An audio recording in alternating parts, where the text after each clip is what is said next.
quand on aime gagner, il y a un moment où l'adrénaline est forte et on se met dans sa bulle et on est là pour gagner. Et quoi qu'il se passe, je dirais pas qu'on est méchant, mais on essaie toujours d'être le mieux placé, on essaie toujours de frotter à la limite pour être le mieux placé, pour essayer d'aller gagner la course. Et là, je pense qu'il y a toujours un deuxième personnage, mode gagnant, qui se met en route. Salut à toutes et à tous, je suis Lucas Roguet et avec Parole d'athlète, je vais vous emmener au cœur de conversations profondes et inspirantes avec des sportifs de haut niveau. Nous discuterons des hauts, des bas, des triomphes et des défis, mais aussi des émotions, des expériences et des histoires personnelles propres à chaque athlète. Vous êtes la force de notre communauté et afin que le plus grand nombre puisse découvrir les histoires inspirantes de mes invités, suivez notre podcast sur vos plateformes d'écoute préférées et sur les réseaux sociaux, partagez mes contenus avec vos proches, votre famille, vos amis et vos collègues. Sans plus attendre, je vous souhaite un excellent épisode. Aujourd'hui, nous accueillons Antoine Huby, cycliste professionnel français. Notre invité commence le cyclisme à l'âge de 4 ans, notamment grâce à son entourage familial qui ont performé dans cette discipline. Il s'oriente d'abord dans l'univers du cyclocross, où il décroche de nombreuses victoires, puis s'intéresse un peu plus tard au domaine de la route. Antoine évolue aujourd'hui au sein de l'équipe Vendée U, avant de se diriger vers la Belgique pour rejoindre en 2024 la prestigieuse équipe Soudal Quickstep. Bonjour Antoine et merci d'avoir accepté notre invitation. Bonjour à tous, merci. Au cours de cette interview, nous allons donc revenir sur ton parcours, de tes premiers tours de roue en Bretagne jusqu'à tes performances qui sont visibles dans toute la France aujourd'hui et même à l'international. Je précise que lors de cet entretien, nous pouvons aborder tous les sujets et à tout moment basculer sur un sujet qui est plus important pour toi. Est-ce que le programme te convient? Pas de souci, avec plaisir. Top. Alors je vais te proposer de commencer par te présenter pour nos auditeurs qui vont te découvrir lors de cet entretien. Déjà, bonjour à tous. Moi, je me présente, c'est Antoine Huby. J'ai 22 ans. Je suis du coup le plus grand d'une famille de quatre, avec j'ai deux petits frères qui font aussi du vélo et une petite sœur. Et puis j'ai aussi du coup mon oncle qui faisait et qui fait encore un petit peu de vélo, et mon deuxième tonton aussi qui en faisait mais qui a totalement arrêté.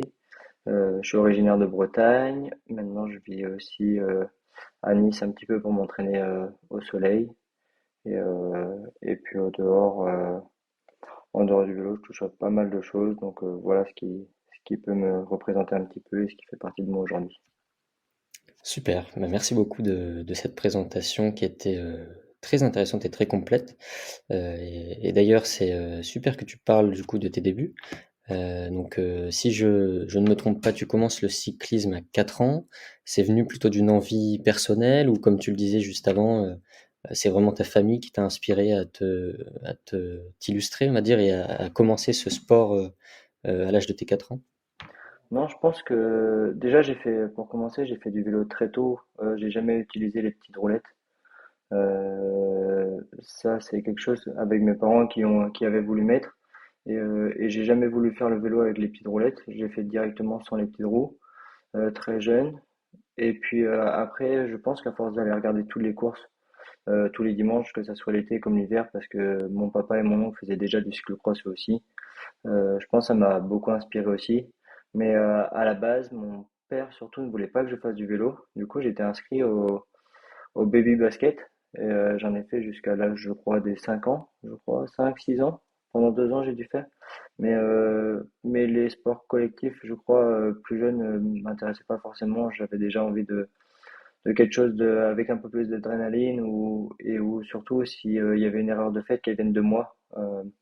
Je suis quelqu'un qui est assez exigeant envers moi-même là-dessus et je pense que le sport co était un peu trop libre et j'aurais pas pu continuer forcément là-dedans, même si aujourd'hui le vélo se court en équipe, mais c'est quand même on est quand même tout seul sur son vélo.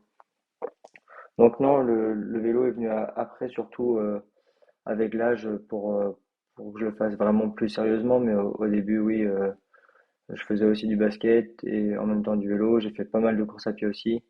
Et, euh, et c'est après où je me suis vraiment rendu compte que j'avais envie de faire que du vélo. Bien, et donc tu mentionnes le fait que ton papa ne souhaite pas que tu fasses du vélo lorsque tu étais plus jeune. Est-ce qu'il y a une raison particulière à ça? Bah, en fait, lui, il voulait tout bonnement que je fasse pas du vélo parce que eux faisaient déjà du vélo. Donc, il voulait que je découvre aussi de nouveaux sports, de nouvelles choses, et pas faire du vélo parce que eux en faisaient en fait. C'était vraiment ça l'idée. Et même si, du coup, au fond, j'ai toujours voulu faire du vélo, et aujourd'hui, j'en suis vraiment heureux et ça va devenir mon métier au 1er janvier. Donc, non, non, je suis vraiment très heureux de pouvoir faire du vélo. Super. Donc, dans ce discours-là, est-ce que tu ressens quand même le fait que ton entourage qui faisait du cyclisme t'ont en quelque sorte transmis cette passion? Oui, bien sûr, c'est eux qui m'ont transmis cette passion en les voyant déjà aller s'entraîner. J'allais m'entraîner aussi avec eux le soir. Quand j'étais plus jeune. Et puis je pense aussi du coup le fait de d'avoir leur soutien tous les dimanches, d'avoir mes grands-parents avec moi sur quasiment 100% de mes courses plus jeunes, d'avoir ma famille qui venait me voir régulièrement, mes parents qui m'ont toujours suivi. Donc non, je pense que c'est aussi ce qui a fait que j'ai eu envie de faire le vélo vraiment à 100%. Super. Et donc tes premiers entraînements, tu dis, tu les fais avec ton oncle et ton papa, c'est ça? Autour de Euh, chez toi. Ouais, alors les premiers vrais entraînements avec le club, je les faisais le samedi au club. Au début, je faisais que ça, c'est plus en grandissant où là, j'ai commencé à m'entraîner un tout petit peu plus. C'est là où je faisais une sortie en plus ou deux dans la semaine.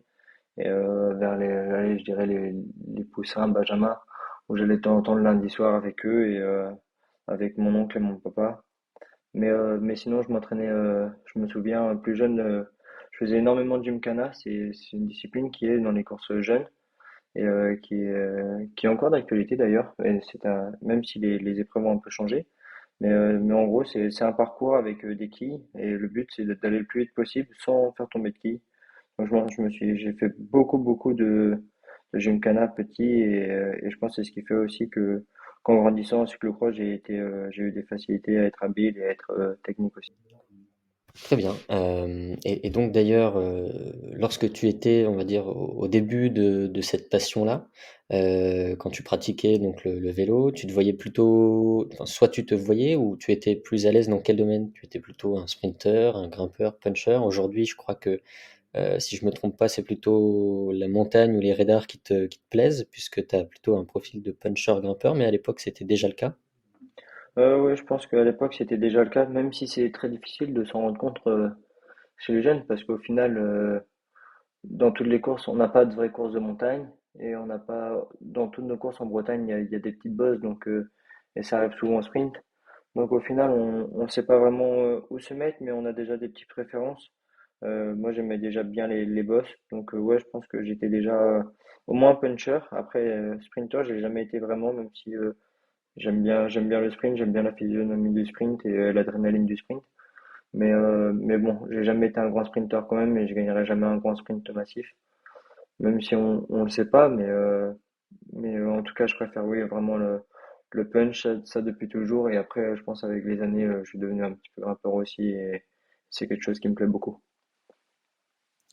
Super. Et d'ailleurs, tout à l'heure, on parlait donc, depuis le début de cet entretien, de ta famille qui est justement connue dans cette région des Côtes d'Armor pour sa passion du cyclisme. Est-ce que c'est quelque chose qui dure depuis des générations ou c'est quelque chose qui est, on va dire, qui est né avec la génération de ton papa? Non, non, c'est vraiment quelque chose qui est né avec la génération de mon papa. Mon papy faisait pas de vélo, lui. Et puis même mon père a commencé tard. Je crois ils ont commencé vers l'âge de 18 ans. Donc non, ça arrivait même pour eux, ça arrivait tard. Avec ses frères et parce qu'avant ils ont fait aussi du foot et de la course à pied, beaucoup de course à pied, c'est aussi pour ça que qu'on aime bien courir et qu'on s'entraîne beaucoup à pied tous. Mais non, c'est vraiment leur génération où ils ont commencé eux à se développer en Bretagne et moi après qui ai continué ça aussi. Une vraie famille de sportifs alors. Et justement sur ces aspects-là, donc on est vraiment au début de cet entretien. Quel souvenir tu gardes de ton enfance, on va dire, dans le lieu que tu as grandi, donc à Uzel, si je ne me trompe pas? Ouais, c'est ça, j'ai grandi à Uzel avec du coup mon club, le CC Uzelais, là où je vais reprendre du coup ma licence cette année pour avec ma licence pro, mais non. vraiment un moment spécial, je sais pas trop. Peut-être, je dirais du coup mon premier titre de champion de France en cadet à la Narvilliers en Bretagne, parce que j'étais quand même jeune, c'était 2017 de mémoire.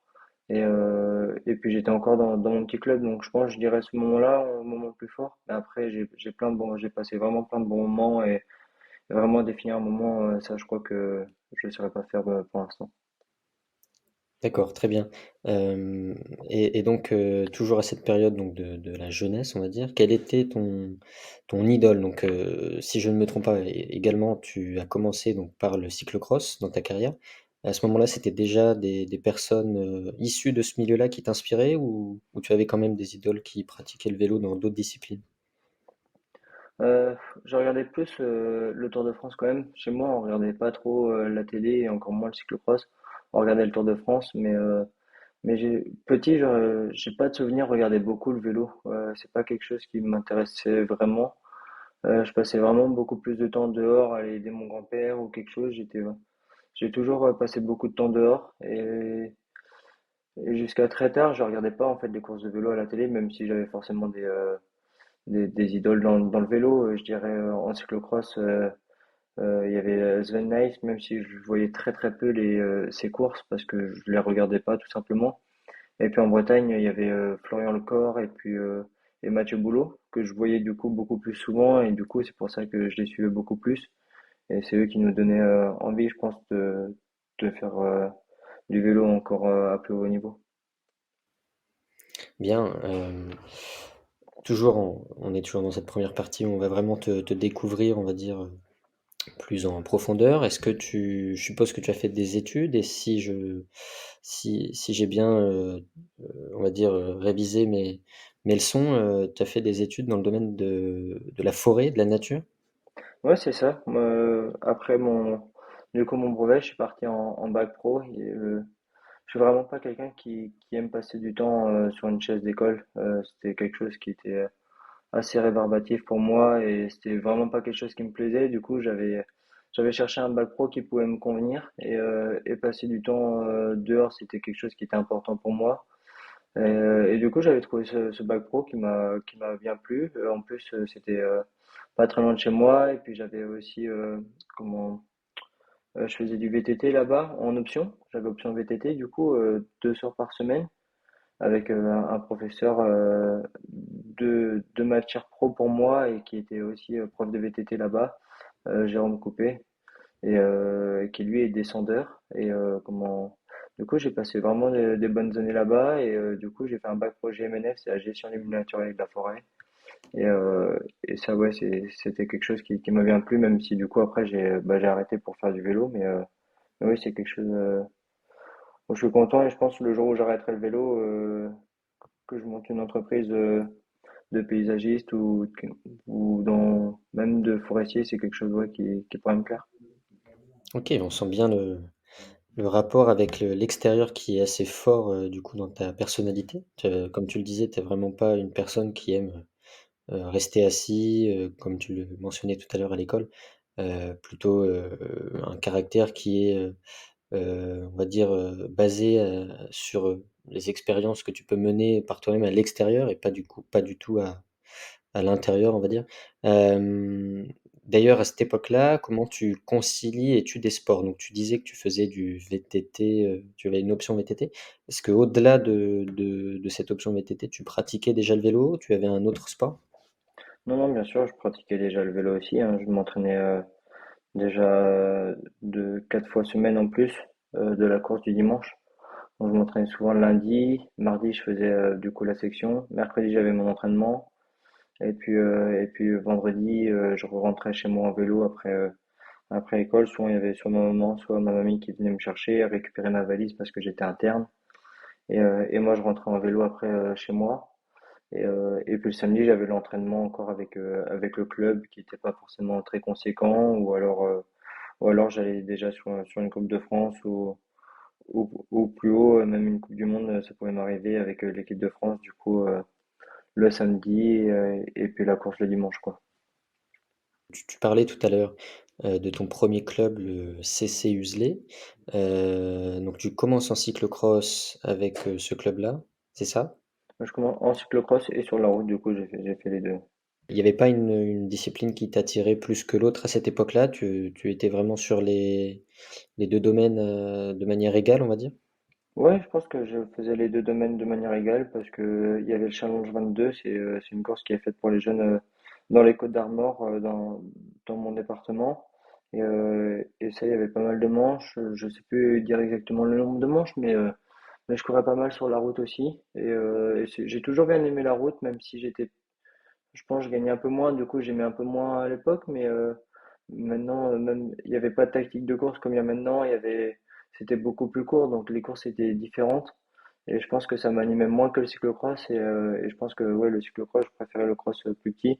Alors que maintenant, je trouve que la course sur route m'attire de plus en plus. Je trouve beaucoup d'adrénaline aussi dedans. J'ai encore beaucoup de choses à apprendre. Donc, ouais, j'ai vraiment envie de découvrir encore plus cette discipline. Tu parlais aussi tout à l'heure donc de ton premier titre de champion de France dans la catégorie cadet en cyclocross. Donc c'était en 2016, tu avais 15 ans. Est-ce que tu t'étais préparé à gagner cette course-là? Est-ce que tout à l'heure tu mentionnais effectivement les nombreux entraînements que tu faisais à cette époque-là? Est-ce que tu t'étais vraiment préparé à gagner cette course? Oui, bien sûr, je m'étais préparé pour cette course, hein. De toute façon, on prépare toutes les courses. Et j'avais déjà gagné en plus deux Coupes de France de cyclocross l'année-là. Donc j'arrivais parmi les favoris. C'était un championnat de France en Bretagne. Il n'y en a vraiment pas beaucoup. Et d'ailleurs, depuis, je crois qu'il n'y en a pas eu. Si, il y en a eu un autre à Kellenock. Non, bien sûr, j'avais préparé comme il fallait ce rendez-vous. Il y avait aussi Axel Laurence qui est et qui a été mon plus grand concurrent en Bretagne en cyclocross. Et, euh, et d'ailleurs, qui est champion du monde cette année 23 et où j'étais avec lui encore devant dans l'échappée matinale. Non, bien sûr, j'avais préparé énormément cette course et c'est vraiment une fierté d'avoir pu gagner ces trois titres de champion de France déjà. Effectivement, tu le mentionnes, 3 titres de champion de France dans la catégorie cyclo-cross, donc en cadet, et puis junior espoir. Je crois que tu as envie de faire la passe de 4, d'après ce que j'ai pu lire. Ouais, bien sûr, c'est quelque chose qui me tiendra à cœur d'essayer de faire la place de 4 dès l'année prochaine. Il y aura, même en plus, l'année prochaine, il y aura le championnat du monde aussi en France à l'hiver. Donc, non, ça sera important pour moi de reprendre le cyclocross. Cette année, c'était pas possible avec du coup mon opération pour enlever le clou que j'avais dans la jambe gauche suite à ma fracture de 2022.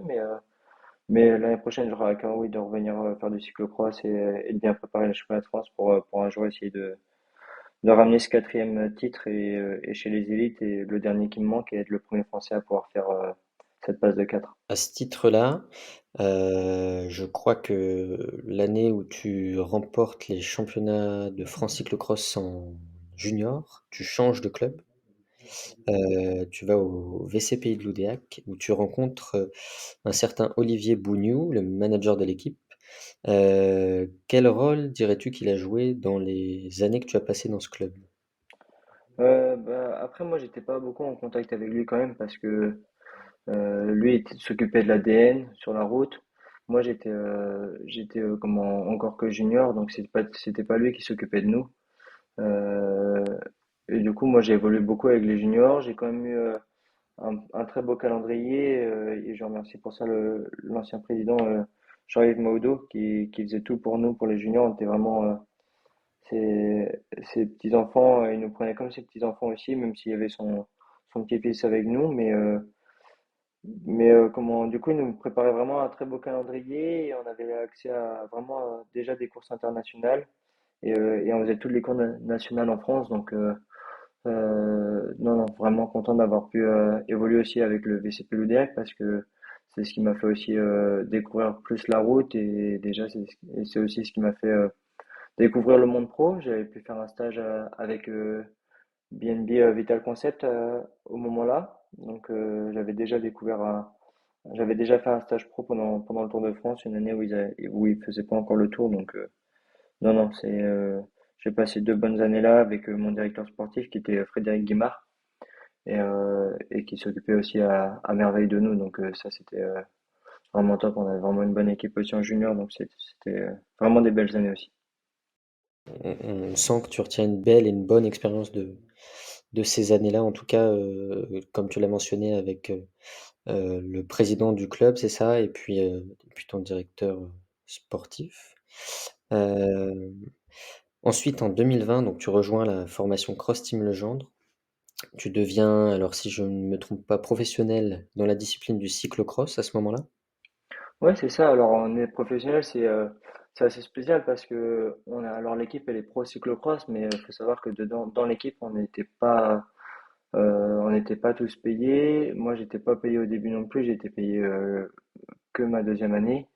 Donc non, c'est une équipe professionnelle, mais au sein de la structure, on est quand même non salarié.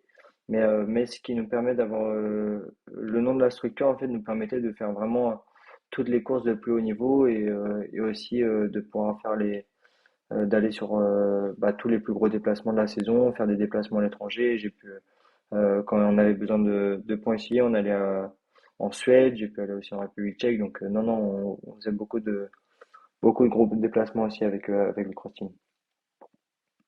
Super. Et comment se fait-il que certains avaient le statut, donc tu disais, est-ce que vous aviez tous le statut de non salarié? Ou est-ce que tu mentionnais juste avant que toi, tu n'étais pas payé? Ça, c'est lié à quoi? Est-ce que tu peux nous en parler? C'était lié à un choix de la structure. En fait, elle salariait, et en fait, elle avait le droit de salarier qui elle voulait. Donc, nous, les espoirs, on n'était pas salariés. Il y avait comment, quelques élites qui étaient salariées et d'autres non. Donc, ça, c'était au bon vouloir de la structure, en fait, de salarier qu'elle souhaitait. Suite à mes résultats, après, de 2021, du coup, j'ai été salarié moi aussi dans l'équipe. Et du coup, j'ai passé aussi 2022 en tant que salarié et en 2023, je suis parti. Donc j'ai passé une année en tant que salarié aussi au sein de la structure. Bien, j'aurais envie de te poser une question maintenant. Est-ce que cette expérience dans cette formation-là, le Cross Team Legend, t'a permis de te faire grandir dans ce monde du cyclisme à la fois cyclo-cross et route, puisque vous pratiquiez les deux disciplines, c'est ça? Ouais, c'est ça. Je pense qu'elle m'a surtout fait grandir aussi sur la route. Et pour ça, je remercie grandement mon ancien entraîneur et qui était directeur sportif en même temps, Hervé Gebel, car c'est vraiment avec lui aussi où j'ai pu découvrir mes qualités et travailler vraiment à haut niveau. Et c'est là où j'ai aussi explosé sur la route parce que c'est là que j'ai pu faire mes premiers résultats, que ce soit au Tour de Mirabel pour commencer, ma première course en 2.2 professionnelle. Et puis après sur le Tour d'Alsace où j'ai pu finir du coup deuxième à la planche des belles filles. Et c'est vraiment avec lui au fait où j'ai vraiment découvert la route, où je me suis vraiment épanoui aussi sur la route. Et puis à l'entraînement ça matchait très très bien et je pense que lui a fait aussi qu'aujourd'hui j'en sois là, j'en sois arrivé là. On va en reparler effectivement de ces belles performances sur la route au cours de l'entretien. Steve Chenel aujourd'hui, qu'est-ce que tu dirais qu'il t'a apporté? Est-ce que tu avais une relation particulière avec lui? Non, j'avais pas forcément de relation particulière avec Steve, c'était un coureur comme nous, même si gérait plus de choses pour l'équipe, mais j'avais pas forcément une relation particulière avec lui, donc peut-être qu'il avait une relation un peu plus proche avec d'autres, mais pas avec moi, donc nous on était en tant que coéquipier et lui s'occupait de nous un peu plus parce que déjà il avait comment c'était sa structure, donc il s'occupait de nous un petit peu en plus, mais j'avais pas de relation particulière avec lui. Aujourd'hui, tu dirais, donc on en a peut-être parlé un petit peu tout à l'heure, quels sont tes prochains objectifs dans cette discipline du cyclo-cross? On parlait tout à l'heure du championnat de France, mais aussi du championnat du monde. Oui, bien sûr. Le but dans le cyclocross, ce sera d'être champion de France au moins une fois, je l'espère, chez les élites. Et puis après, il y aura bien sûr les championnats du monde à Liévin. Donc ça peut être intéressant de faire un championnat du monde à la maison. C'est pas souvent que ça arrive. Donc le but, ça sera de préparer aussi un petit peu ça. Après, avoir aussi avec mon équipe comment on peut faire parce que il y a aussi le calendrier de route aussi à faire après. Et il faut bien réussir à trouver la préparation pour faire les deux. Mais ça, on en discutera avec l'équipe. Pour l'instant, c'est juste moi dans un coin de ma tête et après on verra ça dans la saison avec l'équipe comment on fait. Mais Non, le but vraiment en cyclocross, ce sera d'aller chercher encore des beaux résultats et de me faire plaisir surtout. Très bien. Donc, tout à l'heure, tu nous as parlé aussi d'autres sports que tu avais pratiqués pendant ta jeunesse. Et donc, tu nous disais que tu préférais justement les sports, on va dire individuels, parce que c'était, on va dire que la performance ne dépendait uniquement que de toi et pas des résultats de l'équipe. Ça montre déjà une certaine exigence envers toi-même, mais est-ce que tu peux nous parler des habitudes que tu as prises, que tu as mises en place pour rester, à un niveau, important? Est-ce que tu as dû, faire des choix sur ton alimentation, je suppose? Et quelle était l'intensité de tes entraînements? Après, moi je suis pas quelqu'un qui fait des choix sur mon alimentation. Je suis quelqu'un qui est déjà pas très gros de base, donc si en plus je dois faire encore plus attention à ce que je mange, je pense que ça serait pas bénéfique pour moi. Mais par contre, on mange toujours sainement en fait. C'est surtout là la base chez un sportif, c'est de manger de tout sainement et en quantité raisonnable. Je pense que c'est vraiment ce qui fonctionne le mieux. Et après, non. Après, j'ai touché à plusieurs choses. J'ai fait beaucoup de trail et de cross à pied en l'hiver, en même temps que le cyclocross du coup. Surtout avec l'école, j'aimais bien faire ça. Ça me passait pas mal de temps et c'est une discipline que j'aimais bien aussi. Donc j'ai fait pas mal de courses à pied aussi. Donc on voit effectivement que c'est, quasi toujours les sports individuels qui te plaisent. Donc c'est vraiment là le point où tu mets, on va dire le point, d'intérêt. C'est-à-dire que tu disais, que vraiment c'est tes performances et pas celles des autres qui dépendent de tes résultats. Ouais, bien sûr. Ouais, c'est ça. Je suis vraiment quelqu'un qui aime faire enfin, j'aime bien le faire en groupe. J'adore aller courir à plusieurs, même m'entraîner. Je suis pas le plus grand amoureux de l'entraînement. J'aime bien passer du temps sur mon vélo, aller découvrir de nouveaux endroits pour m'entraîner. Mais ce que je préfère à l'entraînement, c'est mes séances de haute intensité. Après, quand il faut vraiment faire des heures, ça tout seul, c'est vraiment quelque chose où j'ai encore un petit peu. Je le fais parce que maintenant, en plus, c'est mon métier maintenant, mais c'est vraiment pas quelque chose dont je suis le plus amoureux. Mais le faire en groupe, ça me dérange vraiment pas. Par contre, un sport co où je dois m'entraîner avec d'autres et où le résultat final peut me faire perdre si c'est pas moi qui ai fait une erreur ou si c'est une autre qui a été moins fort ou quelque chose où il y en a un qui a été blessé. Ouais, c'est des choses où je sais que où je peux être assez, je pourrais m'énerver, je pense, et du coup être vexé ou parler mal à la personne. Et du coup, ouais, je pense que le sport individuel me convient très bien pour ça. Super, bah, merci de ta transparence, on va dire, sur ce sujet-là. Aujourd'hui, si on devait se glisser dans ta vie, on va dire, à quoi ressemblent, tes journées? Une journée type d'Antoine Nubi, c'est quoi? Déjà, j'aime bien me lever tôt le matin. Je suis un lève-tôt, donc souvent je me lève vers 8h, 8h30 au plus tard. Après, j'enchaîne avec un petit porridge directement. Je me fais un petit porridge avec flocons d'avoine, miel. Je mets un peu de chocolat dedans et puis après des noix avec. Je regarde mon téléphone en même temps. Je fais le tour de mes réseaux sociaux et de mes mails.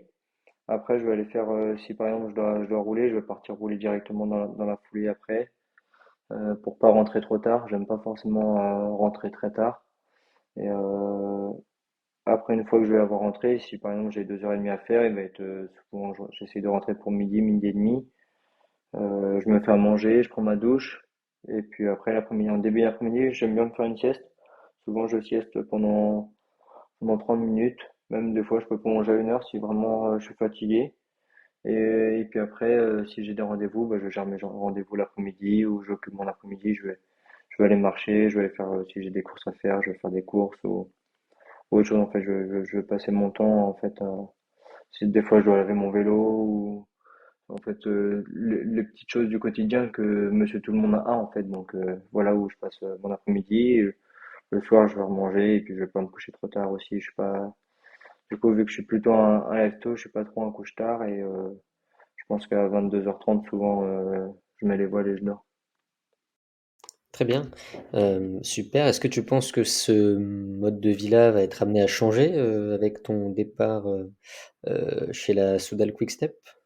Non, je pense pas. Je pense juste que mon format, je sais pas encore à quelle intensité je vais devoir m'entraîner au plus haut, mais je sais que quand j'ai des longues sorties de 6 heures, des fois, bah, je me lève plus tôt et puis je pars à 7 heures rouler pour essayer de revenir le plus tôt possible. Et en plus, surtout en Bretagne, il y a moins de vent le matin, donc ça, c'est quelque chose qu'on regarde aussi quand on part faire du vélo.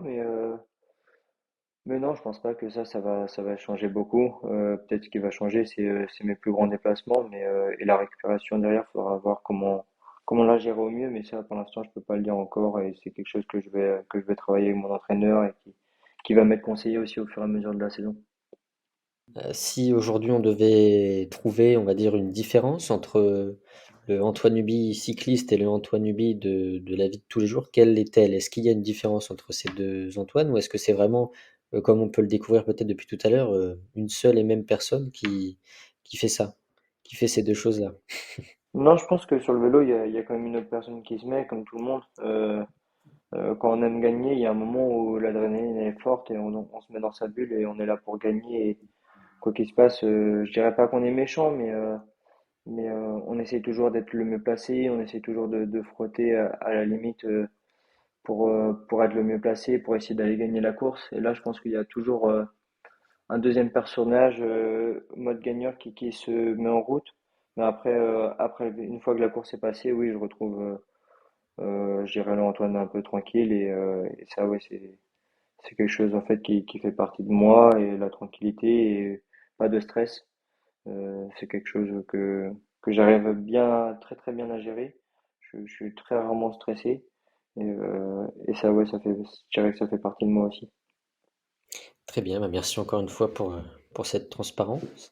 On va passer sur une petite transition avec, quelques questions dont le but est d'avoir ta vision personnelle sur les sujets que nous allons aborder. Donc c'est vraiment, de tous les contextes. Si je te pose les questions suivantes, donc pour toi, quel est le pays du vélo? Je dirais la Belgique, c'est la Belgique et les Pays-Bas. C'est les deux régions où je pense où ils ont vu éclore le plus de grands talents dans le vélo, et encore aujourd'hui où ils ont la culture du vélo très forte, et c'est là où ils ont les plus grands champions, je dirais. Bien. Quel est le plus gros cliché que tu aies entendu sur les cyclistes? Le dopage, je pense. C'est quelque chose qu'on entend très régulièrement, et quand on dit qu'on est cycliste, on a même souvent nous, et tu prends quelque chose. Donc ouais, je pense que quand on parle de cycliste aux gens, il y a les années Lance Armstrong qui réapparaissent avec le dopage. Donc je pense que ça c'est un gros cliché parce qu'aujourd'hui, je peux vous assurer qu'on est vraiment très contrôlé. J'en doute pas effectivement pour parler un petit peu plus de ça, si tu es d'accord, heu, d'après toi, ça vient d'où ce stéréotype, on va dire, sur les cyclistes? Est-ce que c'est un manque d'information, du public? Est-ce que c'est de la mauvaise foi, et peut-être que les gens sont effectivement restés bloqués, au à l'épisode Lance Armstrong? Je pense que les gens sont restés bloqués à l'époque Armstrong, on va dire, et ils ont été il regardait le vélo à ce moment-là, il voyait un mec qui allait beaucoup plus vite que tout le monde, et qui a eu des soucis, où ça a été très médiatisé aussi, du coup, sur son dopage. Et, euh, et aujourd'hui, je pense que après il y a un petit manque d'informations là-dessus aussi sur notre contrôle qu'on peut avoir. C'est quelque chose qui est très contrôlé, qui est très contrôlé, pardon. Pour les pros, à partir d'un certain niveau, il y a un système qu'on appelle ADAMS en France. Avec via une application, on doit dire où on dort tous les jours, on a un fuseau horaire de 1 heure où on peut avoir un contrôle inopiné n'importe quand dans l'année. Et ça, on a le droit après, si on n'est pas là, par exemple, une fois où on s'est trompé d'adresse parce qu'on est parti pour X raison, on a le droit à 2 eaux chaudes, le troisième, on est suspendu. Donc non, c'est vraiment quelque chose qui est très réglementé. Je pense que pour certaines personnes, il y a un peu aussi de nonchalance là-dedans en disant en disant que c'est un peu facile d'être dopé parce que ça a été comme ça, et pour eux c'est comme ça et ça restera comme ça. Ça, c'est au bon vouloir aussi d'aimer le sport, je dirais. Et puis après, pour d'autres, il y en a qui voient le vélo où on va encore plus vite que les années Armstrong, où lui était dopé. Sauf que la grande différence, c'est que maintenant, on fait beaucoup de tests en soufflerie. Le textile a vraiment beaucoup augmenté aussi en qualité. On recherche toujours la prise de vitesse au maximum. On va chercher à aller toujours plus vite. Mais ça, l'aérodynamisme, en fait, on a vraiment travaillé beaucoup là-dessus. Les équipes travaillent très dur là-dessus pour aller encore plus vite. Et ça, je pense que ça joue énormément et les gens s'en rendent pas forcément compte. Super, bah, merci beaucoup encore une fois pour ton retour d'expérience sur cette thématique. Quelle est la qualité que tes proches admirent le plus chez toi? Je pense ma gentillesse et puis je dirais mon aide que je peux apporter au maximum envers les autres dès que je le peux. Très bien. Si tu devais choisir un sportif aujourd'hui, celui que tu admires le plus, hors le sportif dans le vélo, quel serait-il? Euh, alors je dirais, j'en aurais peut-être deux. J'aime bien Kevin Mayer et puis sinon en F1 j'aime bien aussi Ocon. Donc ouais, deux choses différentes, mais j'aime bien regarder la F1 comme j'aime bien regarder aussi l'athlétisme. Donc Ocon comme Gasly, je pense les athlètes français en général.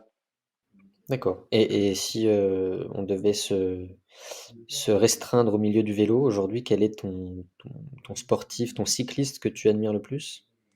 Euh, Celui que j'admire le plus peut-être, ou encore cette saison, ça serait, je pense, je dirais Mathieu Van Der Poel, avec ses titres en cyclo-cross, son Milan-San Remo, son Paris-Roubaix, son titre au championnat du monde route. C'est quelque chose d'assez incroyable. Il arrive vraiment à préparer ses objectifs assez grandement. Donc, je dirais que pour cette saison encore, ça serait Mathieu Van Der Poel. Est-ce que tu as un film préféré à partager avec, nos auditeurs?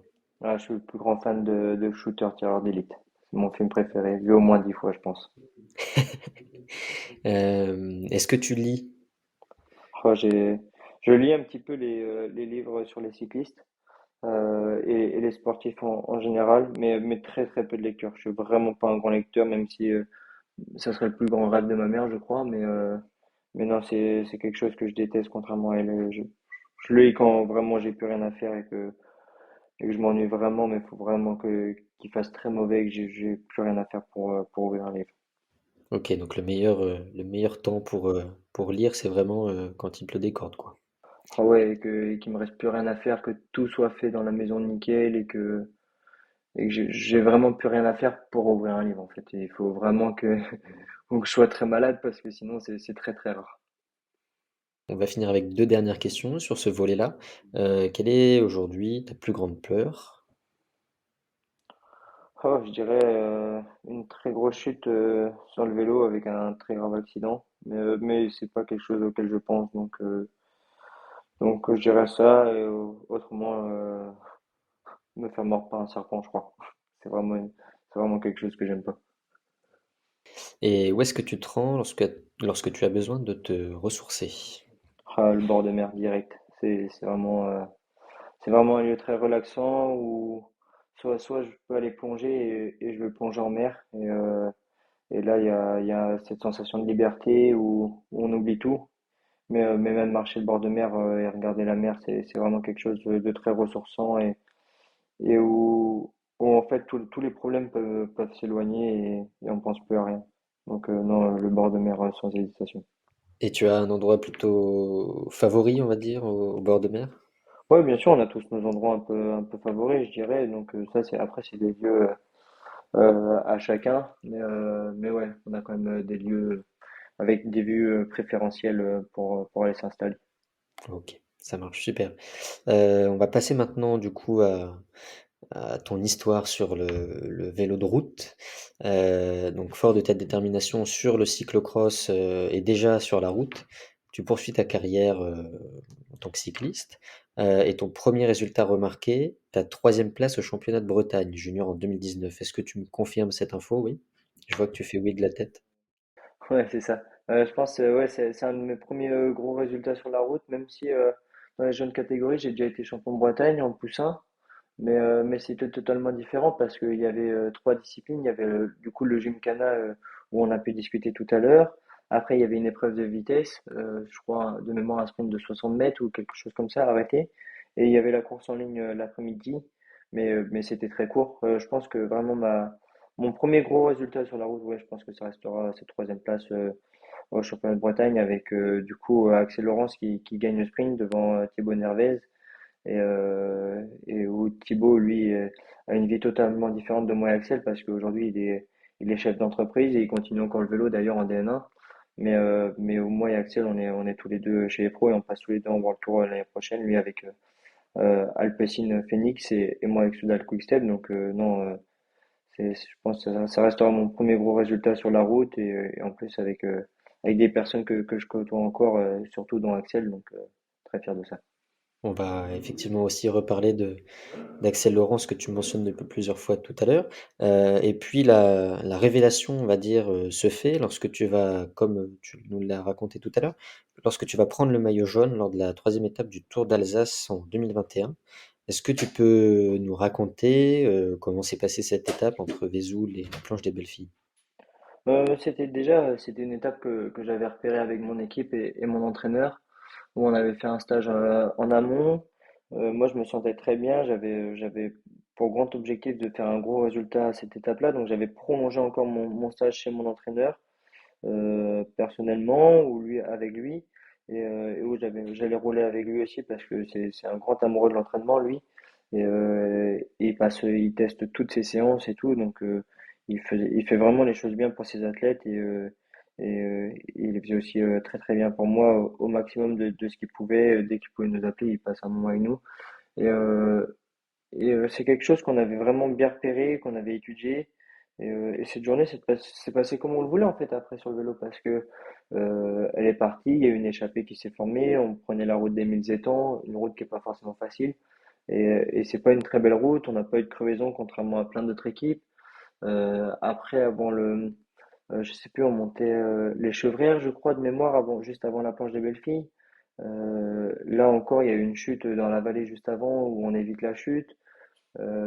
Tout s'est bien passé en fait avec mes coéquipiers et jusqu'à la planche où moi on me place je me souviens avec Michael Boros et puis Gilles Mottier qui font un travail pour moi juste au pied de la planche avant de s'écarter. Et en fait dans la planche après, de toute manière il y a plus que les jambes qui parlent donc il y avait encore un travail surtout de la Française des Jeux où il y avait Sébastien Reichenbach encore et euh, et puis d'autres très bons coureurs. Et moi, je m'étais mis dans le roue en fait en attendant le sommet. Et il y avait eu plusieurs attaques. J'étais un peu limite en fin de boss surtout. Mais comme j'avais repéré, je savais que ça redescendait enfin juste au niveau du kilomètre, à 1 kilomètre de l'arrivée. Et je suis rentré juste à ce moment-là. Et la dernière rampe, elle se fait tout le temps pour un puncher, elle se fait à l'adrénaline. Mal de jambe, tout le monde là. La toxine, elle est haute pour tout le monde. Et après, ça se fait dans la tête. Donc, ouais, je pense que peut-être la gagne aurait été jouable, mais déjà très content d'être là et je pense que c'était mon premier résultat. Je m'attendais pas forcément à ça et j'ai pas cherché à peut-être à aller faire mieux alors que maintenant ça serait totalement différent. Tu prends également le maillot blanc, je crois, lors de cette étape. Tu atteins la première classe au classement des jeunes.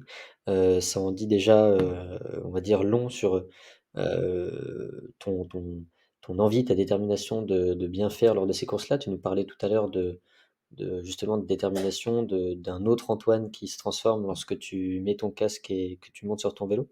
Donc cette deuxième place, à la troisième étape du Tour d'Alsace, c'est déjà un marqueur important. Heu, Après cette étape-là, on va dire que ta carrière sur route, elle va prendre un autre tournant.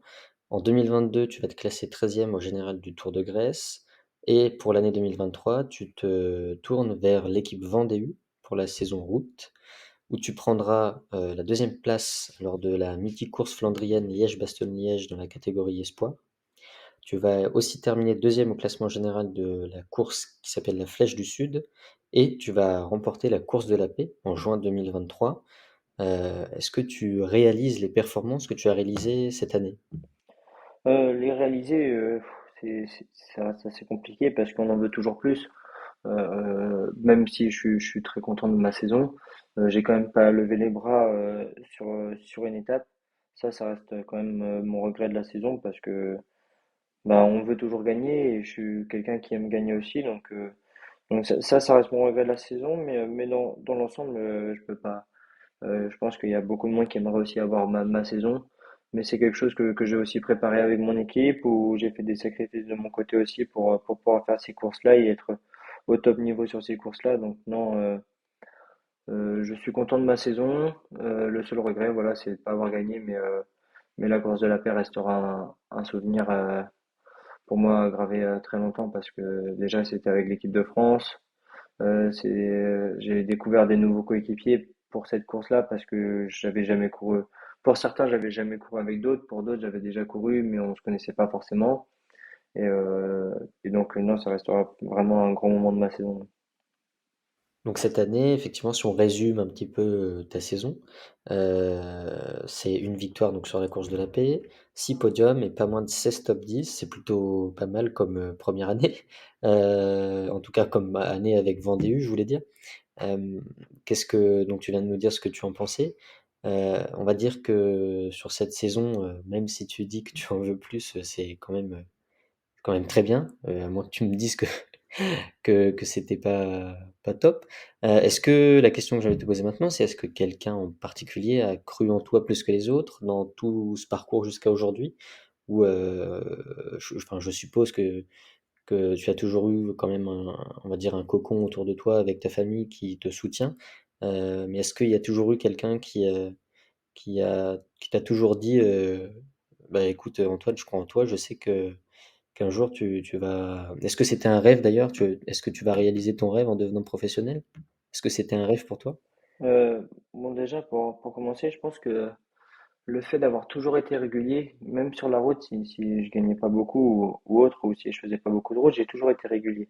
Et ça, je pense que c'est quelque chose qui a joué en ma faveur, même pour signer au sein de l'équipe Vendée U. Et d'ailleurs, où je suis rentré avec via aussi un ancien coéquipier d'équipe de France, qui est Matteo Vercher, qui est un très bon copain à moi et qui est aujourd'hui chez Total Energy.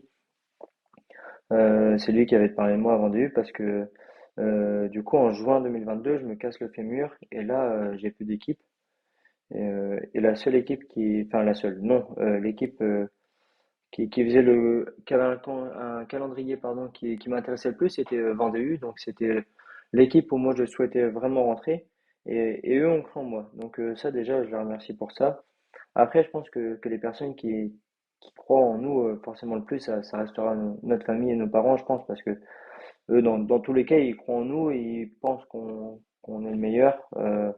Bon, surtout ma maman, je dirais. Mon papa fait du vélo aussi, donc il sait quand je suis pas bon ou quand il y a quelque chose qui va pas. Même pour ma maman, que je fasse premier ou que je fasse 25e, si moi je suis content, pour elle, j'étais le meilleur quand même. Donc ça restera, je pense, c'est ça, c'est le côté de la famille où derrière, dans tous les cas, on sera consolés et ils seront derrière nous dans chaque moment. Mais après, oui, bien sûr que mon équipe, elle a cru en moi aussi. Fallait, j'en revenais d'une grosse fracture, d'une grosse chute. Et puis après, j'ai réussi aussi à être tout de suite, comment dire, performant. Et ça, je pense, et avec la deuxième place à Liège, je pense, c'est ce qui a mis aussi en confiance l'équipe. J'avais déjà fait une bonne, un bon classement général à la Flèche du Sud. Ah non, pas la Flèche du Sud, les Ardennaises, pardon, la semaine juste avant. Donc je pense que c'est ce qui a mis aussi en confiance l'équipe pour la suite de la saison. Bien, tu nous parles effectivement de ta blessure. Elle est intervenue justement, durant une course, un entraînement ou c'est totalement, heu, outre le vélo que ça s'est passé? Non, non, c'est une course qui est venue à l'entraînement après Paris 3, le lendemain de Paris 3. Donc c'est assez dur parce qu'au final, on se retrouve, on est à l'entraînement, on est sur un vélo et tout d'un coup, à cause d'une erreur qui est même pas de ma faute, parce qu'au final, j'ai esquivé une voiture dans une descente de col qui coupait un virage et on se retrouve par terre avec du coup, bah moi j'avais le fémur cassé, on peut plus bouger et on se retrouve dans un lit d'hôpital. En fait, on passe de faire ce qui est de notre passion, presque notre métier, à un lit d'hôpital. Et ça, c'est vraiment des moments qui sont pas faciles dans une carrière, mais qui, comme quoi, qui sont quand même surmontables. Et même, j'ai été très bien suivi pour ça parce que j'ai pu aller au centre de Carpap via des connaissances avec Arc et Samsic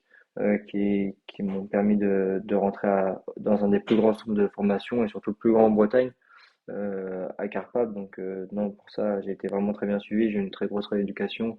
Et ce qui a fait aussi que je pense que ma saison a été réussie aussi derrière. D'accord, donc c'est un accident de la route, on va dire, qui t'a causé cette, blessure-là.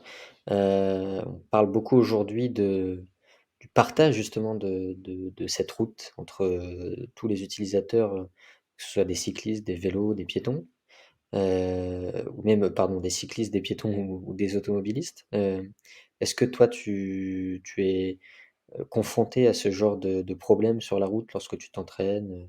Est-ce que tu as un message à faire passer? Ouais, je pense que qu'on est confronté, alors peut-être pas forcément à chaque entraînement, mais vraiment presque. Si c'est pas à chaque entraînement, le lendemain on va en avoir deux et ça va rattraper la veille. Je pense que les gens se rendent pas compte que qu'on est sur un vélo et qu'on n'a pas une carapace et que leur enfant un jour peut faire du vélo aussi. Moi, c'est le message que je dirais, c'est qu'un jour leur enfant peut faire du vélo et leur incivilité peut se retrouver avec un autre un jour, mais leur enfant gérera peut-être moins son vélo et se retrouvera sous les roues d'une voiture ou d'un camion. Quand les gens nous passent au bord et qu'il y a un peu de vent, on peut faire un écart vite. Nous aussi, nous, on n'a pas un volant dans les mains, on est aussi tributaire de tous les aléas. Il peut y avoir un trou sur la route, quelque chose sur la chaussée qui fasse qu'on doit esquiver et qu'on doit se décaler un petit peu. Euh, ça, c'est si les gens, quand on roule deux par deux, on est au bord de route, souvent le problème c'est pas forcément nous les pros, c'est peut-être plus des fois les cyclos, je dirais, qui roulent peut-être un peu plus à gauche, mais bon, on peut pas leur enlever ça, c'est aussi leur façon de sortir, c'est leur façon de se retrouver et pour eux leur moment de détente aussi de la semaine, deux fois semaine, donc voilà, c'est même si c'est le dimanche, c'est un peu gênant, mais bon, le dimanche, les gens travaillent pas souvent, donc si c'est pour retrouver la famille, je dirais de partir 5 minutes en avance et pouvoir faire ça tranquillement. Mais non, je pense que les gens doivent faire vraiment attention parce que on n'a pas de carapace et quand ça tape, ça fait souvent très mal. Mmh, et est-ce que tu dirais qu'aujourd'hui tu as, entre guillemets «peur» du comportement des gens, des potentielles incivilités qu'ils peuvent avoir sur la route? En fait, déjà, depuis mon accident, moi maintenant, on a des lumières en fait, des grosses lumières Garmin qui nous permettaient déjà de détecter les voitures en fait sur notre compteur devant, qui est notre appareil pour la vitesse, pour les données de watts, pour le suivi cardiaque, pour tout en fait. C'est vraiment un ordinateur de bord qu'on a avec nous et il détecte les voitures en fait via la lumière, donc on sait combien de voitures on a derrière nous et quand elles arrivent. Et maintenant, en fait, Garmin a sorti un nouveau modèle où il y a une caméra embarquée dessus.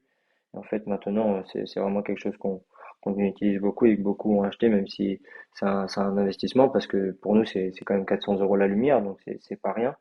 Mais oui, franchement, on a tout le temps peur parce qu'au final, personnellement, je fais 56 kilos. S'il y a un mec qui descend de sa voiture et qu'en fait 80 parce qu'il veut me mettre une torgnole parce que pour lui, j'ai pas à être sur la route, bah, malheureusement, je peux rien faire face à lui à part essayer d'aller le plus vite possible et tourner dans une brèche pour pas qu'il vienne me suivre. C'est la seule chose que je peux faire. Mais le nombre de fois où dans la journée on va se faire insulter ou autre, c'est quand même. Et c'est beaucoup en France parce qu'à l'étranger, en fait, on a moins ce phénomène parce que la culture du vélo est plus grande, parce qu'il y a aussi des pistes cyclables. Le problème en France, c'est que aussi on crée des pistes cyclables, mais vu qu'elles sont pas entretenues, bah nous déjà on va pas dessus parce que un coup bah elles leur empruntent de branches ou alors il y a des feuilles ou alors les gens ils ont été. Moi je m'entraîne aussi pas mal à Nice. À Nice il va y avoir on va rouler le dimanche matin, il y a eu le samedi soir, il y a eu les boîtes de nuit, sorties de boîte, et c'est rempli de verre.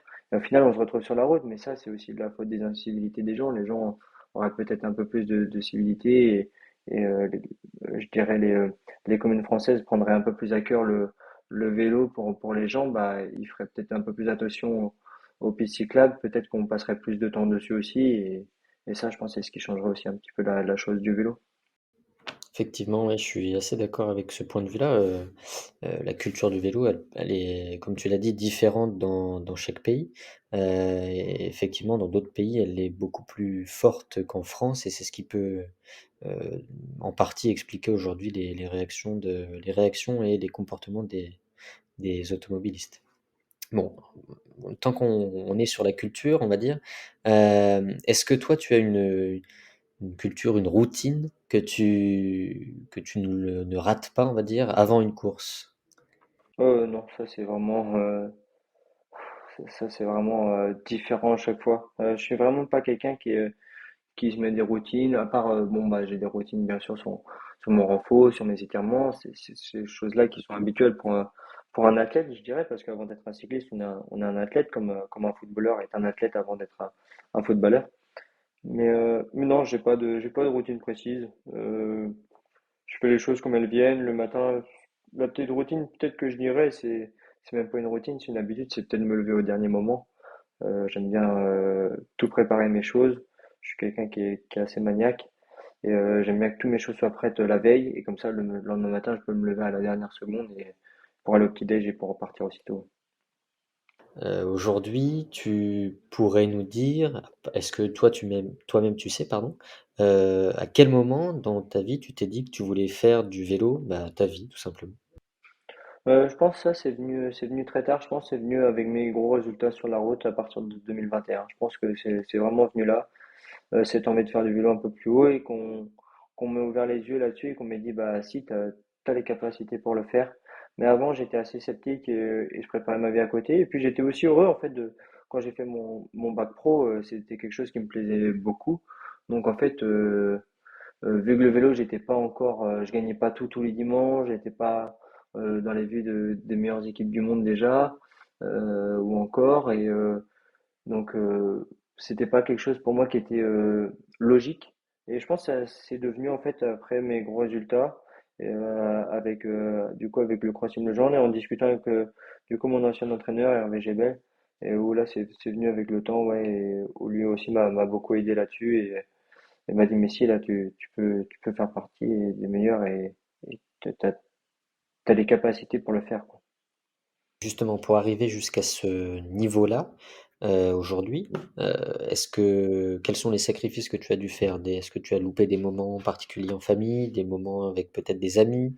Qu'est-ce que tu peux nous dire sur, on va dire les sacrifices qui sont, on va dire obligatoires pour passer d'un niveau, plutôt amateur à un niveau, assez, professionnel comme le tien? Moi je pense qu'on rate forcément des rendez-vous en famille, déjà, pour la route, ça se fait beaucoup l'été, enfin, du coup, de janvier à octobre.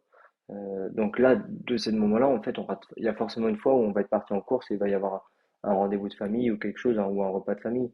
Après, voilà, ça fait partie du jeu. Ma famille sait aussi ce que je fais, c'est pourquoi je suis pas là. Et c'est comme ça, je les revois après et je profite quand je les vois après. La famille, pour moi, elle est très importante. Et dès que je rentre, j'essaye d'aller voir tout le monde et voilà. Mais bien sûr qu'il y a des sacrifices. Après, pour moi, ils sont pas forcément très forts. Si ça fait partie de quelque chose qu'on aime et où on se sent heureux dans ce qu'on fait, pour moi, le sacrifice est normal.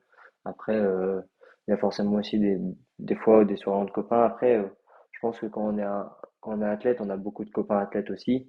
Et même si j'en ai qui ont arrêté le vélo, d'autres non, mais ils savent ce que je fais et voilà, soit on sort, des fois on va aller sur un restaurant, mais on va aller sur un bon restaurant et puis on va pas finir très tard, ou alors on va aller sur une petite soirée tranquille chez un ou chez l'autre et puis voilà, c'est juste à la place de manger quelque chose, je sais pas, une pizza, ben on va manger quelque chose d'autre, mais voilà, après on est tout aussi heureux, je pense, et la soirée est tout aussi bonne. Super, donc il y a quand même, effectivement une partie de plaisir après le sacrifice, quoi, on va dire. Oui, bien sûr, et je pense que c'est important. Sinon, il y a un moment où je pense que la tête lâcherait. Et pour moi, c'est vraiment important de passer du temps avec mes amis aussi. Voilà, c'est quelque chose, je pense qu'on n'est pas obligé d'arrêter, même s'il y en a qui seraient peut-être pas d'accord avec moi, hein, mais je pense que c'est important de quand même. Moi, je suis quelqu'un de familial et de passer du temps avec ma famille et tout, ça reste important. Je pense que même si on fait bien les choses, on peut aller voir ses amis et ça, y a pas de problème quand le travail a été fait avant, bien sûr, ça, y a pas de souci derrière. Revenons maintenant au cyclisme. Donc durant toutes ces années, on a pu en parler un petit peu. Tu as été sélectionné à plusieurs reprises en équipe de France, cyclo-cross et route. J'imagine que tu es assez fier de représenter ton pays lors de ces compétitions internationales? Ouais, bien sûr, à chaque fois que je peux être sélectionné en équipe de France, c'est toujours une fierté de pouvoir y être. Et d'ailleurs, c'est pour ça que pour beaucoup de coureurs, bon, chez les pros, c'est un petit peu différent parce qu'il y a que les championnats où on fait avec les sélections. Mais quand on est coureur encore au 23, toutes les coupes du monde et tous les championnats restent un objectif principal de la saison. Courir sur le maillot de l'équipe de France, c'est quelque chose que tout le monde rêve, qu'on a tous envie. Et ça, je dirais que ça faisait vraiment partie de mes grosses envies déjà depuis tout jeune. Dès que des cadets, j'avais déjà envie de courir sur l'équipe de France. C'est quelque chose qu'on regarde, que je pouvais déjà voir sur les Coupes du Monde qui étaient pas trop loin de la maison ou championnat d'Europe, même comme Souken à Pontchâteau, il y avait déjà eu. Donc non, c'était vraiment une forte envie. Et pouvoir représenter la France, c'est vraiment une grande fierté à chaque fois et où on se donne à 100%. Et c'est encore même différent de son équipe parce que là, je pense je dirais même qu'on met encore plus son ego de côté et qu'on travaille vraiment pour faire gagner l'équipe de France et même pas son équipe, quoi. Ces sélections en équipe de France, pour toi, ça représente quoi? Est-ce que c'est la reconnaissance de ton travail? Ouais, bien sûr, c'est la reconnaissance de ce qu'on fait, des résultats, et puis de nos valeurs aussi, hein, parce qu'en équipe de France, je pense qu'on peut être le meilleur, mais si à côté de ça, on est invivable, je pense que qu'on ne serait pas pris. Donc non, je pense que c'est vraiment la reconnaissance de notre travail et de nos valeurs qui sont privilégiées en équipe de France. Maintenant, il y a une petite parenthèse qui concerne Pierre-Yves Châtelain, donc le sélectionneur de l'équipe de France Espoir, qui a dévoilé, en tout cas d'après ses mots, que tu étais extraverti, dynamique et hyperactif. Est-ce que tu te retrouves dans ces mots? Oui, oui, bien sûr, je suis quelqu'un déjà qui aime parler, qui est assez dynamique. Et puis c'est des choses où j'aime pas forcément passer beaucoup de temps dans ma chambre d'hôtel. Donc je descends souvent voir les mécanos, j'aime bien discuter avec les mécanos. J'ai aussi bossé dans un magasin, donc j'aime bien aller s'il y a besoin d'aider pour faire un petit truc. Et puis même quand il y a quelque chose à faire sur mon vélo, j'aime bien chercher mon problème et voir si comment je peux le régler. Donc c'est pour ça que je pense qu'il disait aussi ces mots-là. Et puis même le soir, j'aime bien rigoler avec les gars et tout, et essayer de sortir un petit peu. Ou même là, pendant le Tour de l'Avenir, on faisait des jeux le soir et tout, sans forcément rester très tard, mais jusqu'à 21h30, quand tout est fait, il y a aucun problème. Donc non, c'est passer du temps avec mes coéquipiers et tout, mais que ce soit équipe de France ou même coéquipier d'équipe, c'est des choses importantes pour moi et c'est des choses que j'aime bien, même avec le sélectionneur, avec Pierre-Yves, c'est quelqu'un que j'ai découvert cette année parce que j'avais jamais fait de déplacement équipe de France encore sur la route et encore moins U23 et où j'ai eu vraiment un très bon feeling avec lui et on s'est revu ce week-end encore et où dès qu'on voit, on rigole direct. On peut rigoler, on rigole en dehors, mais quand arrive le moment de la course, c'est très sérieux et moi comme lui, surtout moi, je sais me mettre, je sais faire les choses quand je dois rigoler, je sais quand je peux rigoler et je sais quand je dois être sérieux et quand on parle de la course, je sais que c'est très sérieux et où moi aussi je vais être très sérieux donc non, non, ça se passe très bien comme ça. Et alors là, c'est pas mentionné dans ces mots, mais effectivement, depuis, le début de l'entretien, on voit aussi qu'il y a cette dimension humaine qui te tient à cœur. Tu es aussi proche, tu le dis, de tes coéquipiers, des gars de ton équipe, donc autant des mécanos que des autres personnes et puis aussi de ta famille. Hem, on va dire que le rapport humain, c'est quelque chose qui est très cher pour toi. Ouais, c'est ça. Et puis, je suis quelqu'un qui aime parler aussi et qui aime être au contact des gens. Donc c'est aussi pour ça que je pense que le rapport humain est bien pour moi. Mais après, ça, c'est propre à chacun. Il y a des gens qui sont aussi beaucoup plus discrets pour eux, le contact humain est tout aussi important. Mais c'est juste ils le font différemment. Et voilà. Mais je pense que ouais, ça fait quand même partie des choses importantes. Là, de me sentir bien avec les gens, de rigoler avec les gens quand je monte dans un camion ou quelque chose, j'aime bien rigoler ou être bien avec tout le monde et je pense que ça évite tous les mal à l'aise en fait. D'accord. Toujours d'après, alors pas que d'après Pierre-Yves Châtelain, mais il paraît qu'on te surnomme le Julien Alaphilippe breton. Est-ce que c'est quelque chose que tu apprécies, cette comparaison, on va dire? Oui, bien sûr, bah, de toute façon, quand on voit le palmarès de Julien, bien sûr que j'apprécie. C'est un des plus grands champions français et ça reste un grand champion. Et puis surtout de pouvoir le découvrir cette année et de pouvoir partager le même maillot que lui et la même équipe, c'est quelque chose dont je suis vraiment très fier et où je vais chercher à apprendre le maximum de lui, de ses connaissances et de ce qu'il sait faire et ce qu'il a réussi à faire. Donc, non, c'est quelque chose que j'apprécie, même si, bon, bah, moi, je suis là pour apprendre, mais aussi, pourquoi pas faire encore mieux que lui. Donc voilà, je vais apprendre au maximum et si je peux avoir un palmarès aussi étoffé que le sien, je le signe. Très bien, effectivement, on va y passer rapidement à ce nouvel horizon, on va dire, avec cette nouvelle équipe Soudal Quickstep. Juste avant, on va parler de concurrence. Donc, tu parlais tout à l'heure, lorsque tu as grandi dans les différentes catégories, ton plus grand concurrent, on va dire que c'était Axel Laurence. Tu confirmes ce que je viens de dire? Ouais, c'est ça. J'avais surtout deux très grands concurrents. Il y avait peut-être Mathis Lebert qui est chez Arkea Samsic sur la route, sur les petites courses dans mon département que j'ai depuis tout petit. Et puis Axel où on se retrouvait parce que Mathis faisait pas de cross et où je retrouvais Axel tout l'hiver. Et là où c'était un coup lui qui gagnait, un coup moi, un coup j'allais gagner deux fois, un coup j'allais perdre deux fois.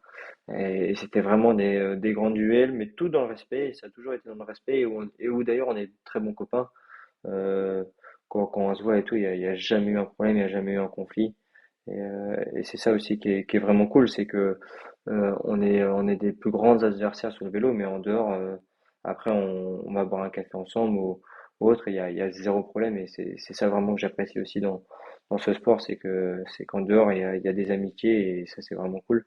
Et on peut le voir aussi chez les professionnels. Il y a plein de coureurs qui changent d'équipe et qui sont concurrents sur le vélo, mais en dehors, qui sont très amis et qui partent en vacances ensemble. Donc ça, franchement, c'est vraiment des choses qui sont vraiment très appréciables et qui sont vraiment cool. Et Axel, en plus, c'était un de mes plus grands, enfin, c'est mon plus grand concurrent en cyclocross de mon année. Et en plus, après, sur la route, bah, on s'est retrouvés aussi sur la route depuis les juniors pour aussi se battre ensemble. Et ça a fait aussi, je pense qu'on a bien progressé tous les deux.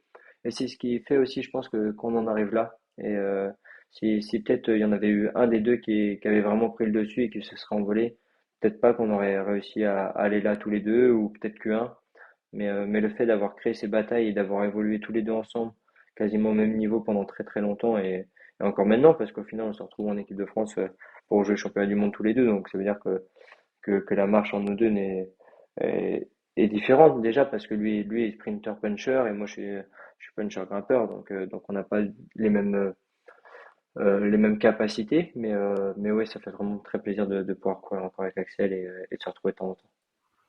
Et effectivement, et tout à l'heure tu le mentionnais, donc il a été sacré champion du monde espoir cette année. Qu'est-ce que tu lui as, on va dire, quel a été ton 1er mot lorsque tu as découvert après ta course qu'il était sacré? Bah déjà, après ma course, je l'ai vu en direct parce que du coup, ma course s'est arrêtée suite à ma chute sur le circuit, alors que j'étais dans l'échappée matinale avec lui depuis le début. Mais du coup, je l'ai vu arriver face à moi, mais bien sûr, je dirais, il n'y a même pas de mots en fait. C'est tellement indescriptible cette sensation d'avoir un coéquipier qui est champion du monde parce que c'était un coéquipier le jour-là. Et puis en plus, un copain où moi je le connais depuis toujours. Donc non, je dirais, il n'y a même pas de mots en fait pour décrire cette sensation et tant qu'on n'a pas reçu ça, je pense que la sensation est indescriptible.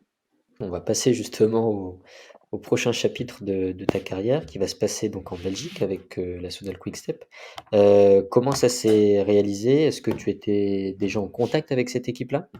Non, j'avais jamais eu contact avec cette équipe et même si j'ai déjà un agent qui s'occupe très bien de moi, en l'occurrence Yona Loka. Mais j'avais pas eu de contact avec cette équipe. En fait, c'est venu après Liège-Bastogne-Liège. Du coup, ils m'ont contacté dans la semaine qui a suivi. Et puis ça s'est fait naturellement en fait derrière avec mes résultats. On est rentré un petit peu plus en contact et puis après, bah, après ma victoire du coup de la course de la paix, il y a eu une proposition de contrat et où en fait quand il y a une équipe de ce renom et qu'à se passer dans le vélo, en fait, ou dans le cyclisme, je pense que c'est très dur de refuser et j'avais une envie immense de pouvoir faire partie de cette équipe. Donc, je suis vraiment très heureux de pouvoir faire partie de cette équipe, même si maintenant il va falloir être à la hauteur. Et ça, c'est quelque chose dont j'ai envie de m'entraîner vraiment très dur pour y être et pour répondre à ça. Et ta première réaction justement après, on va dire cet appel ou cette sollicitation à rejoindre l'équipe, ce contrat tu disais, tu pensais à une blague apparemment ou même tu disais ne pas y croire à première vue on va dire? Ouais, oui, je m'en souviens voir du coup le numéro c'est Johan Mollet qui m'a appelé en premier et j'avais pas très bien entendu j'étais en Italie même pour tout vous dire et j'avais pas très bien entendu, il y avait un peu de bruit autour et moi je pensais que c'était pour le développement en fait tout bonnement et puis je me suis dit bon j'avais pas très bien capté. Je me suis dit bon bah il m'appelle mais ça doit être pour le développement, je pense pas qu'avec ce que j'ai fait enfin, quand on voit les noms qu'ils ont déjà dans leur World Tour, en fait, on se dit pas, bah, ils me veulent moi aussi. Pour moi, c'était pas encore pensable, en fait, de se passer à ce niveau-là tout de suite. Et, en fait, non, non, après, en rediscutant, c'était bien pour la World Tour. J'ai rappelé mon agent, j'ai dit oui, oui, mais c'est sûr. Et du coup, en fait, avec le temps, c'était bel et bien pour la World Tour. Et au début, c'est difficile d'y croire. Et puis au final, avec le temps, maintenant, j'ai juste qu'une hâte, c'est pouvoir faire les courses avec tout le monde et pouvoir découvrir encore tout le monde dès la semaine prochaine. Et où là, ça va être, c'est déjà quelque chose de fou qui m'arrive, ce qui m'arrive, mais où j'ai encore plus envie de travailler et envie d'aider tout le monde et d'apprendre de chacun parce que travailler avec Remco, avec Van Wilder, avec Asgreen, avec Julien, avec tous les grands noms de l'équipe, parce qu'au final, il y a quasiment que des grands noms, c'est vraiment quelque chose d'extraordinaire pour moi et c'est vraiment je pense qu'il faut prendre ça comme une chance et saisir sa chance. Oui et donc que tu disais avoir hâte effectivement de rencontrer l'équipe et d'apprendre de chacun d'eux. Heu, Est-ce que tu as déjà échangé avec eux et quel est le est-ce qu'il y a une date de fixée pour la première on va dire rencontre générale? Ouais, j'ai déjà échangé avec certains, pas forcément avec tout le monde, mais avec ceux que j'ai pu voir, j'ai déjà du coup fait des essayages pour les équipementiers de l'année prochaine. Donc j'ai déjà vu quelques coureurs, mais pas forcément tout le monde. Et là, je pense qu'on va se voir. On a du coup la semaine prochaine, il y a les meetings, on va préparer, commencer à préparer la saison. Et je pense qu'on va se voir encore plus. Donc ça va être ça va être un moment encore bien sympa, je pense. Super et donc d'après, donc sur le blog de Soudal Quickstep, Patrick Lefevere dit être impatient de te rencontrer en tout cas. Ouais, bon, on s'est déjà rencontrés maintenant, on s'est déjà vu plusieurs fois, mais ouais, c'est quand même c'est un très grand personnage dans le cyclisme. C'est quelqu'un qui a beaucoup de charisme et qui a aussi une renom dans le vélo, mais franchement, c'est aussi un personnage très sympa, même si ça reste mon patron. Et ça, malheureusement, un patron, quand t'as fait une bêtise ou que ou que t'as manqué un résultat que tu devais faire, bah, tu te fais taper sur les doigts, mais ça, je dirais, c'est n'importe où, hein. C'est que ça soit dans une équipe de vélo ou ou pour quelqu'un pour un maçon, si t'as mal fait la chose, t'as mal fait la chose et pour ça, on te rappelle à l'ordre. Et ça, je trouve ça normal. Donc pour moi, il y a aucun souci et franchement, je suis vraiment très content de pouvoir être avec cette équipe et travailler avec Monsieur Fever aussi. Est-ce qu'il y aurait une place pour le cyclo-cross avec la Soudal Quickstep? Oui, bien sûr, bien sûr. Alors c'est quelque chose que cette année, malheureusement, je peux pas mettre en place. On verra vraiment sur la toute fin de saison, mais je pense que ça sera vraiment très compliqué pour être franc et même si pour moi aussi j'aurais bien aimé en faire, hein, c'est vraiment quelque chose que j'adore. Mais je pense que ça sera trop compliqué.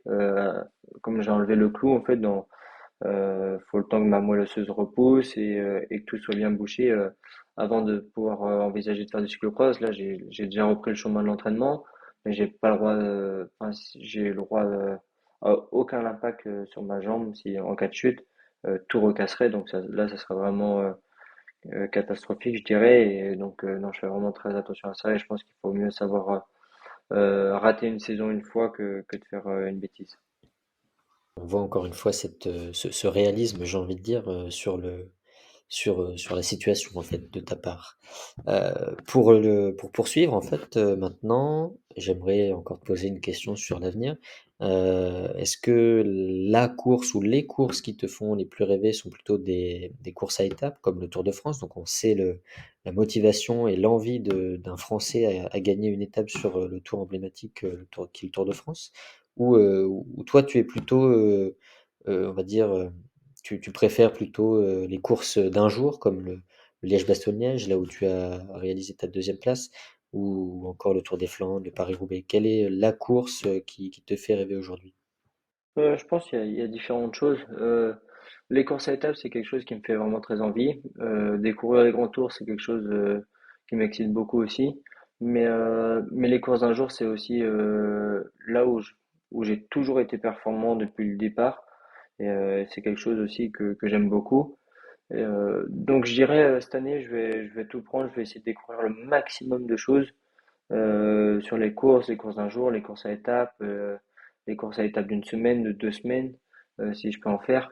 Et ça sera prédéfini avec l'équipe, mais je vais essayer de découvrir un maximum de choses pour voir vraiment ce que j'aime. Les courses amateurs et les courses en World Tour ou les courses pro, c'est totalement différent. Et je pense que pour l'instant, je suis pas capable de dire si j'aime une course à étapes de 3 semaines ou si je préfère une course d'un jour. Mais la seule chose que je suis sûr, c'est si je peux gagner les deux, j'essaierai de gagner le plus dans les deux, que ce soit une course d'un jour ou une course par étape. Super, merci encore pour ton retour là-dessus. Maintenant, j'ai envie de dire peut-être la question à 10 000 dollars. Est-ce que, alors c'est vraiment pour, on va dire, faire réaliser aux personnes qui vont nous écouter, qui seront peut-être aussi des parents.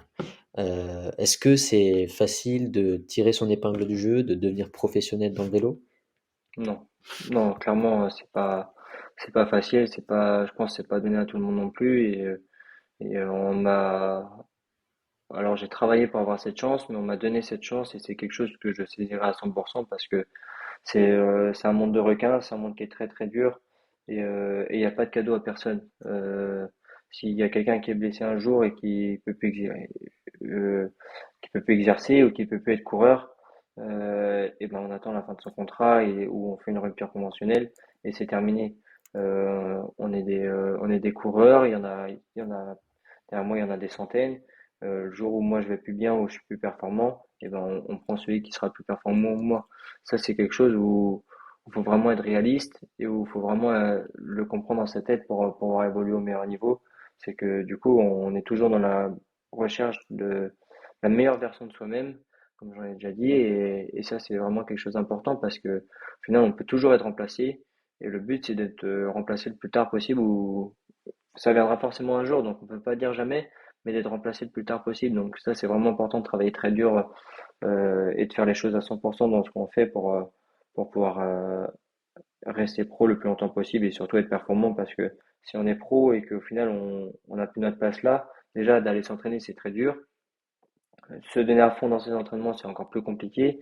Et après si sur la course on subit tout le temps, il y a un moment où le corps il craque et le cerveau encore plus. Donc si on n'est pas bien dans sa tête et qu'après il faut encore faire tout ça, c'est vraiment très compliqué. Donc je pense que la stabilité aussi fait beaucoup et ouais, il faut vraiment être prêt mentalement, je dirais, à être professionnel. Mais je pense que ça, c'est dans tous les sports, hein. C'est pas que dans le vélo, mais c'est pas quelque chose qui est donné et c'est pas quelque chose qui est acquis aussi facilement. Est-ce que tu te souviens d'un conseil que l'on t'a donné et qu'aujourd'hui tu dirais que ce conseil-là t'a aidé le plus dans ta carrière de cycliste? Je pense d'être assidu, je pense que c'est le meilleur conseil qu'on peut donner. Quelqu'un qui est le plus assidu partout, je pense que c'est quelqu'un qui arrivera, mais je dirais dans n'importe quel métier, quelqu'un qui est assidu dans ce qu'il fait, arrive dans ce qu'il a envie de faire, donc ça c'est bon pour tout. Et c'est aussi le conseil que toi tu donnerais à un jeune aujourd'hui qui souhaiterait, s'illustrer, on va dire, dans le milieu du sport en général de manière, professionnelle? Ouais, je pense que c'est quelque chose que je dirais aussi, mais je dirais aussi de croire en soi et d'en avoir envie. Si tu en as envie, franchement, déjà tu crois un petit peu en toi et derrière tu réaliseras plus facilement ce que tu prévois, mais vraiment en avoir envie et croire à 100% pour pouvoir le faire et se donner les moyens surtout. Bien, au tout début de l'entretien, tu nous parlais aussi de ta passion, en tout cas de ton je sais pas si c'est une passion, mais en tout cas de ton amour, je pense qu'on peut le dire comme ça, pour, le diplôme que tu as passé et surtout l'extérieur. Tu aimes passer du temps dehors, dans les milieux naturels. Si tu n'étais pas cycliste, qu'est-ce que tu ferais aujourd'hui? Franchement, j'en ai aucune idée. Je sais que je ferais quelque chose en tout cas de manuel. Je suis pas quelqu'un qui aime travailler derrière un ordinateur, c'est vraiment pas quelque chose qui me plaît beaucoup. Je suis pas quelqu'un qui est très. Je peux être créatif, mais par exemple dans un jardin ou mon papa est carreleur, j'ai aussi travaillé avec lui. C'est quelque chose que j'aime beaucoup. J'ai aussi travaillé dans un magasin de vélo. Euh, c'est vraiment quelque chose qui me plaît de travailler avec mes mains et un travail manuel. Mais aujourd'hui, qu'est-ce que je ferais réellement? Je peux pas le dire. J'aime bien faire plein de choses, découvrir plein de choses. Et ça, je pense que c'est important, mais d'être curieux dans la vie en général, je pense que c'est important. Et ça, vraiment, ce que je ferais s'il y avait pas le vélo, je peux pas le dire. Mais il y a plein de choses qui me plaisent et ça, c'est assez cool quand même. Super. Écoute, je te propose qu'on passe à une dernière séquence avant de conclure l'entretien, où je vais te poser des questions très brèves et il va me falloir aussi des réponses assez courtes. Donc, si je te dis enfance, quel est le premier mot qui te vient en tête? Je dirais mes grands-parents parce que j'ai passé beaucoup de temps là-bas. Si je te dis cyclisme, C'est uselé. si je te dis Uzel, Ouais, je dirais en France, je dirais école parce que j'étais à l'école là, donc je pense que je dirais ça. bien. Si je te dis victoire, Championnat de France. qu'est-ce qu'on peut te souhaiter pour le futur? Oh, je pense déjà de m'épanouir, ça sera déjà bien et après d'avoir le maximum de victoires possible. Super, merci encore de t'être livré au cours de cette série de questions. Euh, Dernière question avant de conclure. Comment, toi, Antoine Huby, tu as envie d'impacter le monde du cyclisme? Ça, je sais pas comment j'ai envie de l'impacter. Ce que j'ai envie, c'est de le rendre attractif comme il devient avec des coureurs justement comme Julien, comme Mathieu, comme Pogacar, comme le cyclisme moderne en fait, avec des attaques opportunées, avec des mouvements de course, où en fait les gens ont envie de regarder le vélo et non, ouais, c'est vraiment en essayant, du coup, en rendant le vélo le plus beau possible que je pense qu'on peut l'impacter, ouais. Super. Maintenant, si nos auditeurs souhaitent te poser une question ou, ou avoir un de tes conseils, sur quel, est-ce qu'ils peuvent te contacter et si oui, comment? Oui, bien sûr qu'ils peuvent me contacter. Je pense que le plus simple et là où je suis le plus actif, ça reste sur Instagram. Donc, ils sont les bienvenus et je réponds à tous les messages. Donc je pense que aussi une partie importante de notre métier, c'est d'être accessible. C'est quelque chose que j'ai toujours aimé, aller voir les coureurs et qu'ils soient accessibles, ça m'a vraiment toujours plu et souvent les meilleurs coureurs restent assez accessibles et ça c'est vraiment quelque chose qui me tient à cœur aussi de rester accessible auprès de tous. Bien, donc si vous avez un conseil ou une question à poser à Antoine, vous pouvez, comme il l'a dit, vous adresser directement à lui sur sa page Instagram.